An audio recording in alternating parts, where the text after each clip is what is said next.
Driveshafts. Hi everyone, welcome back to Eleanor's restoration. What I'm going to do before I continue with the upper arm rebuild onto the subframe, I've got a few parts I need to order for that, as I explained in the last video. So what I'm going to do is just take the drive shafts apart at the moment so I can see what parts I need and what parts need to refurb.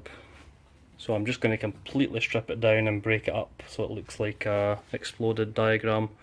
The two here, the longer one for the right hand side or the off side of the car, I'm going to look at first, and the shorter one that goes on the other side I'm going to look at second. This is the one from the previous videos that gave me the hassle getting the swivel hub off, so we'll leave the best for last in this case. So this is going to get stuck to one side, and we're just going to focus on this. Right, so dismantling the drive shafts, I'm going to start with this end here and work my way back. The only thing missing from it at the moment, the whole shaft, is the brake caliper, which you've seen coming off in the previous videos, and the only thing missing from the front of here is the circlip that goes through this hole here. So I'm got this in a vise just to sort of hold it still, and I've used like an old sock to hold it there so it's not damaging the actual shaft. What I'm going to do is position it so it's in a hopefully a good viewing point for you to see where I'm not shaking the camera about at the same time.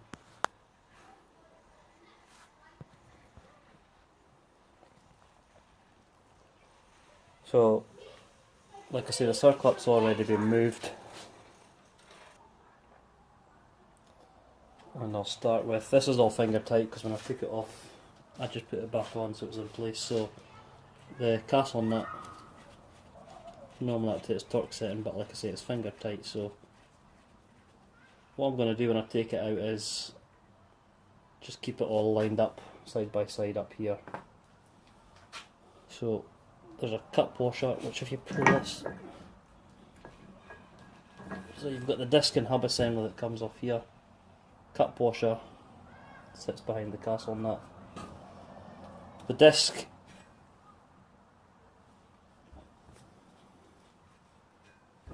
and the hub assembly there, they'll need separated. I don't know how easy that'll be depending on how the bolts come off, but I'll try that in a wee while.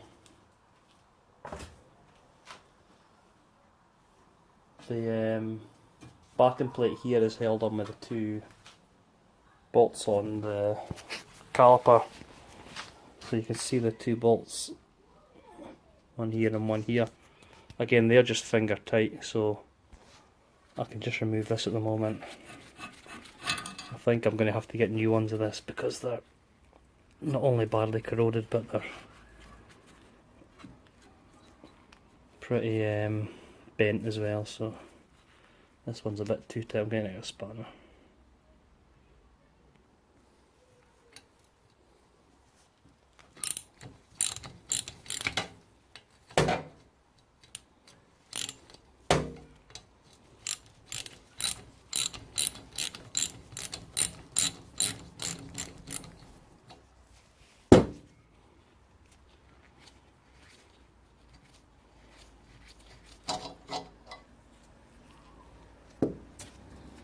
Once they're off, this just lifts away.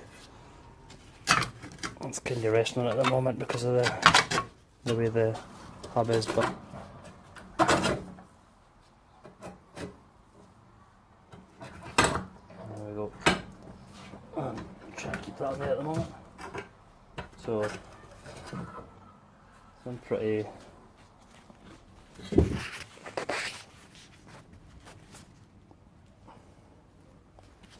rusty state.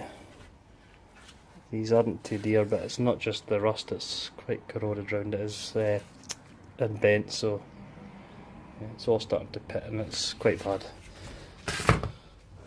The swivel hub, as we've seen the bother I had getting the other one off, this one was quite easy, it just came off, and again it just lifts away from the drive shaft. Doesn't seem as bad inside. I need to obviously look at each of these parts, take the bearings out, get them all cleaned up.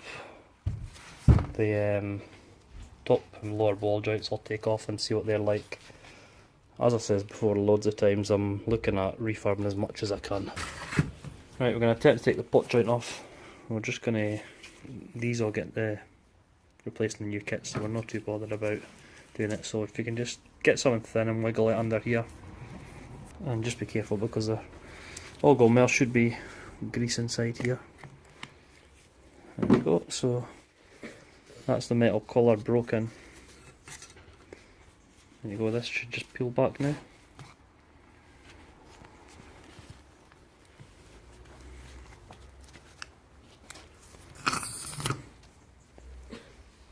There you go, so yeah, what you need to do is just be careful with that bit, because once this bit's off, this bit here, there's nothing holding all these balls back in. So all these balls can fall off, so what I'll do is give it a very quick clean up and we'll see if we can get this inner pot joint off. Right, so when the inside of the pot joint is cleaned up, this is what it looks like. There's a few ways to take this off.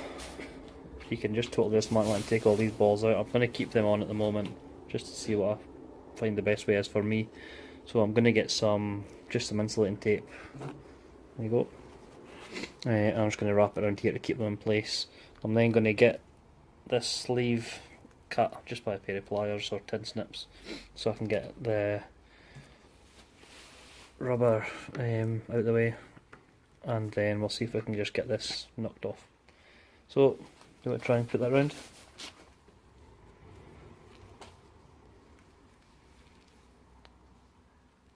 Hands too sloppy?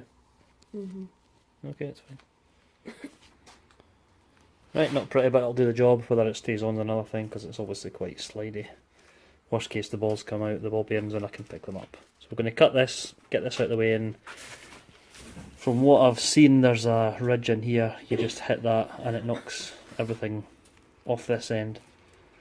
But we'll see where we go with that. So, to get into the wee clip on the gator, we've put a screwdriver through here. Do you want to try and? So we've got that in. I don't think it'll take much just to twist that and break that off. Failing that, pick up the... Oops. There you go. On the way to get the tin snips and it snapped. Don't know your own strength. So again, that comes on the new kit, so do you want to just take that off? Be careful, it doesn't cut you. And then that's this rubber boot can then just be pulled clear. So get a look in here,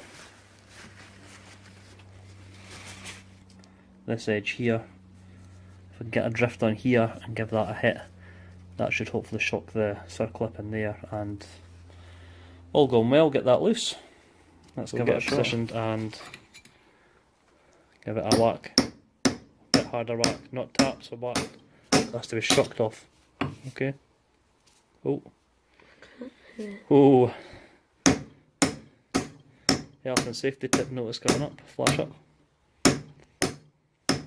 Right. So we've got the drift and we put it on. We actually used this edge here, which looked like it was to me to start with, but when it started coming off, once the circlip came loose, you can see the gap appearing here. So what we're going to do is just get the drift on this edge and just tap it loose. And I'm going to hold this so it doesn't come off.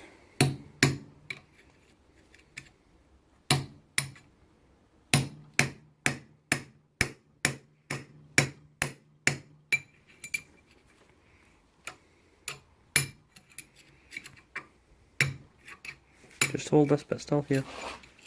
Push this against it and you'll get a better grip, okay? That's it. Nearly that.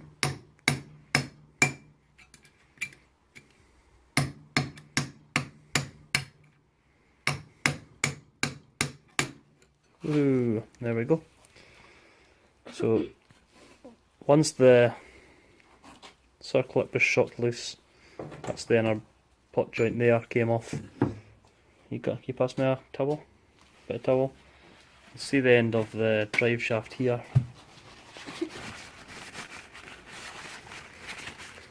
Here's the circlip round here. Who would have thought tiny little bit of metal can hold in such an important piece?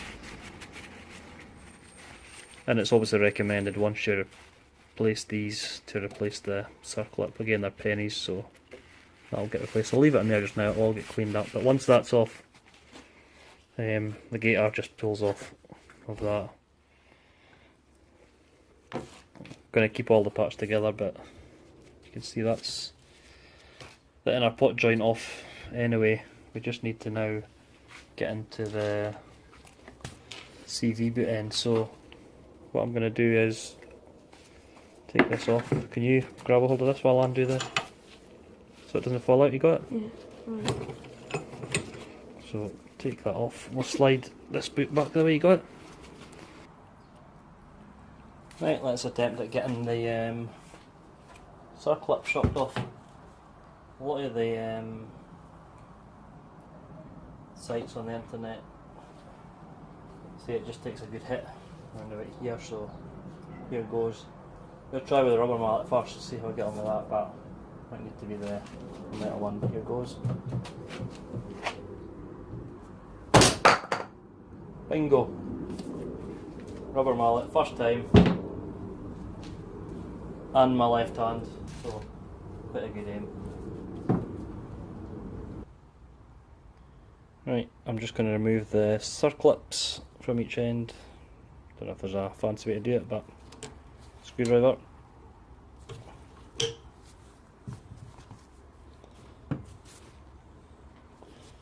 And just watch any fingers or eyes.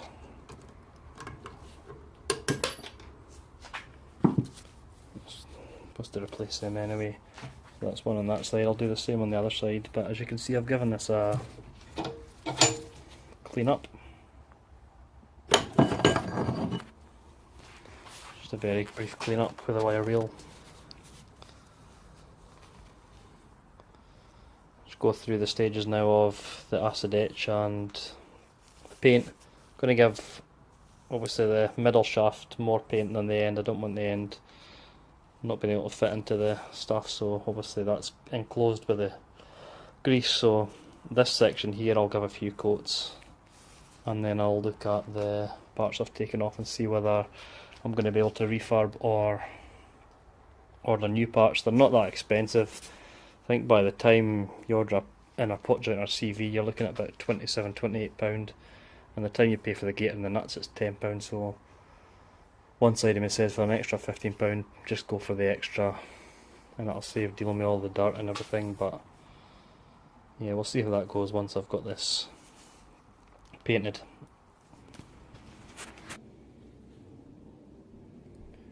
So that's the drive shaft completely stripped. See all the bits I've got, just to look at bit by bit: the inner pot, CV, and the other bits that make up the disc, the hub, swivel hub, and obviously the drive shaft itself. Just looking at this bit here, just a reminder for when it goes back on. The side here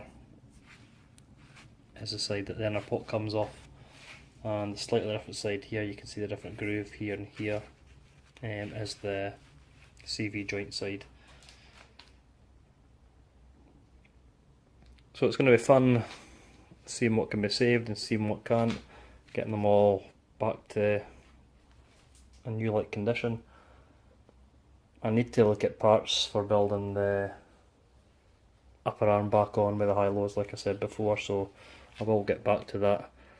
The last video I done, a few people pointed out the missing spacer came with the shock absorber. It's quite obvious when I think about it. Don't always think about these things when I'm doing the video because I'm trying to just dictate as I go, but yeah, thanks for all that. It's good to see that people are watching and steering me in the right direction, so keep that up, and we'll see where we go with this and the rest of the build. But thanks for watching, and we'll see you again soon.